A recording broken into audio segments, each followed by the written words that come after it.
want to add water to the bottom of your steamer pot. You want to make sure that the water is boiling before you place your first baking sheet inside the steamer. First, you will need to measure 1 cup of rice flour and then pour it into the mixing bowl. Then measure half a cup of tapioca flour and pour that into the same mixing bowl. Stir the 2 types of flour together, then slowly add the 1.5 cups of water. The reason why you want to add water in small increments into the flour mixture is because when you are mixing the flour and water together, you are actually helping the starch break apart from one another. That way, the water can fully absorb the flour, which will make your noodles more chewy, and that is exactly what we are looking for. Once the water is boiling, you want to lightly coat your baking sheet with oil. Now, depending on the size of your baking sheets, you want to add the batter to thinly coat just the bottom of your baking sheet.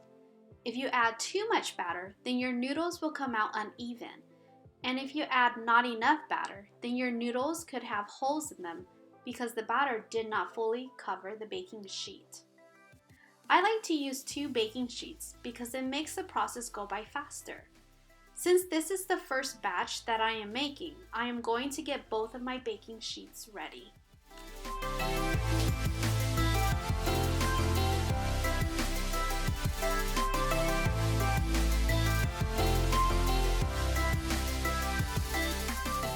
You can only place 1 baking sheet at a time so the steam can cook the batter. Depending on how high your heat is and how big your baking sheet is, the time will vary when your noodles will be fully cooked.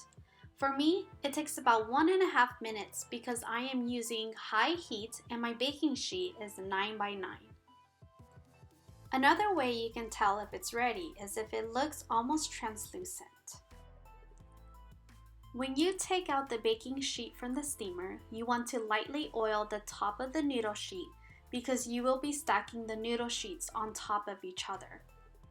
You can use a scraper or a spatula to scrape the insides of the baking sheet.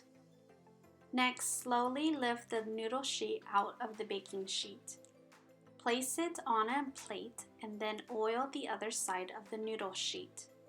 Repeat this process until you run out of batter.